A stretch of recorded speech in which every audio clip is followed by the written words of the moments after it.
The Cost of Coercion: How China's Diplomatic Playbook Cost Xi the Philippines. Commentary: Beijing's influence in Manila is collapsing. What was once a carefully cultivated foothold under Rodrigo Duterte has eroded under Ferdinand Marcos Jr., whose recalibration toward Washington reflects both domestic disillusionment with China and Beijing's own overreach. The Philippines' pivot is not just a story of shifting alliances. It is a case study in how coercion and broken promises corrode influence. Duterte's gamble: Beijing's missed opportunity. When Duterte declared in Beijing in 2016 that it was time to say goodbye to the United States, he stunned allies and emboldened China. His administration willfully sidelined the 2016 Hague arbitral ruling that struck down Beijing's unlawful South China Sea claims, effectively rewarding the Chinese regime's aggression in the hope of unlocking billions in loans and infrastructure projects. The Chinese Communist Party seized the propaganda victory but squandered the substance.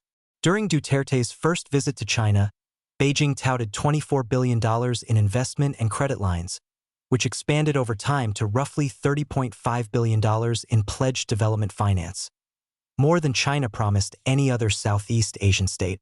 Yet a Lowy Institute-based study found that only about $700 million was actually disbursed between 2015 and 2023, leaving big-ticket rail and port projects stalled or shifted to Japanese and Western backers. Commentators started calling it a pledge trap, the optics of largesse without the delivery. As the diplomat put it, China missed its golden Philippines opportunity by failing to convert Duterte's political tilt into credible economic gains. Meanwhile, Chinese Coast Guard and militia vessels kept harassing Filipino fishermen in the West Philippine Sea despite the 2016 ruling, undercutting Duterte's bet that accommodation would buy calm at sea. Marcos Jr.'s recalibration. Marcos Jr., elected in 2022, inherited a skeptical public and a military establishment increasingly alarmed by Chinese aggression. Unlike Duterte, Marcos leaned into the youth, Philippines Mutual Defense Treaty, reviving and expanding the Enhanced Defense Cooperation Agreement, which now grants U.S. forces access to 9 Philippine bases, including several facing Taiwan and the South China Sea. Joint maritime and air patrols resumed in 2023 and have since become more frequent, backed by large-scale Balicaten exercises explicitly geared toward contingencies in the Taiwan Strait and West Philippine Sea. The shift is not abstract. On October 12, 2025, Chinese Coast Guard ships used high-pressure water cannons and ramming tactics against the BRP Datu Pagbuaya, a Philippine fisheries vessel operating near Thitu Island, causing structural damage and triggering a fresh diplomatic protest. Senator Francis Kiko Pangilinan called it a brazen act of aggression and a deliberate assault on our sovereignty and on the Filipino people, capturing public fury in a few blunt lines.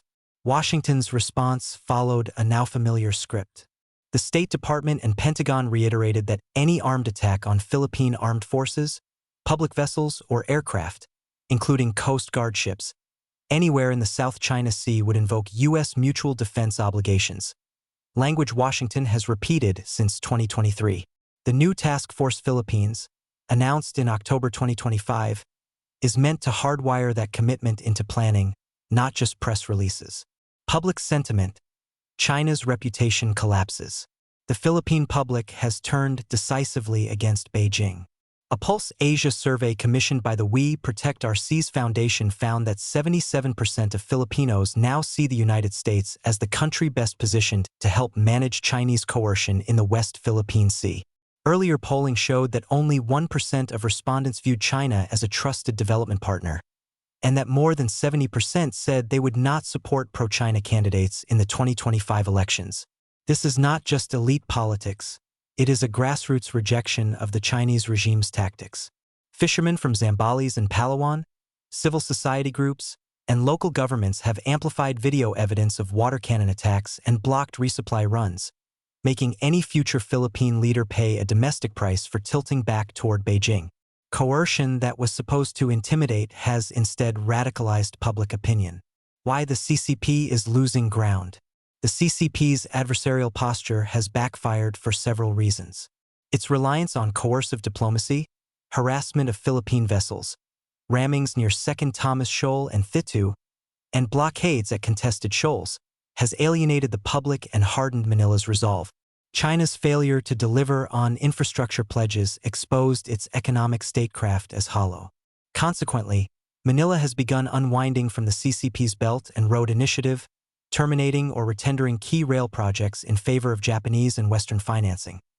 A public acknowledgement that the BRI Golden Age never really arrived.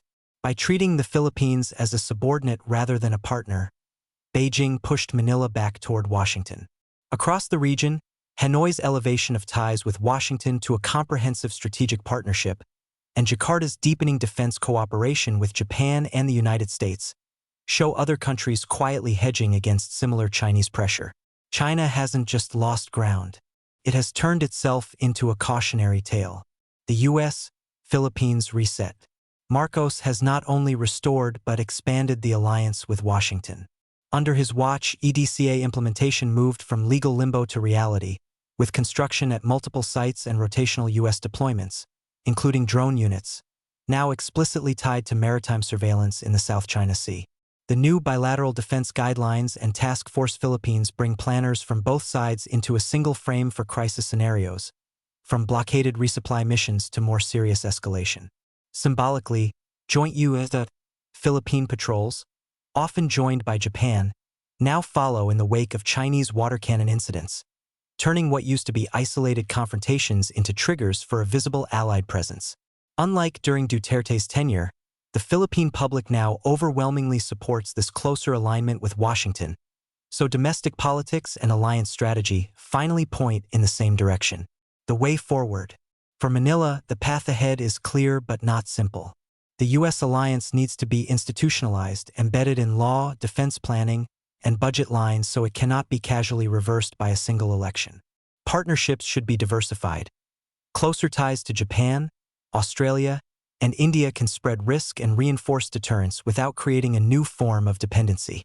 Economic alternatives must be cultivated, drawing in Japanese, Korean, European, and American investment to replace Beijing's unfulfilled pledges and ensure that infrastructure, ports, and digital networks are not built on opaque terms. Narrative matters, too. Manila should frame the Chinese regime's actions not as a series of unfortunate incidents, but as a systemic pattern of coercion that undermines sovereignty and international law, from the ramming of fisheries vessels to contempt for the 2016 arbitral award.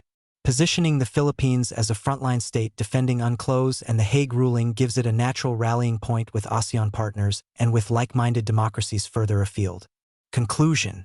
The CCP's loss of influence in the Philippines is not accidental. It is the product of broken promises, coercive tactics, and strategic overreach. Marcos's pivot to Washington is less a gamble than a recognition of reality. Beijing's behavior has left Manila with little choice but to re-anchor itself in a U.S.-led coalition it once tried to leave.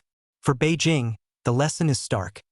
Influence built on intimidation is brittle, especially in democracies where fishermen, activists, and local officials can force foreign policy back into line with lived experience.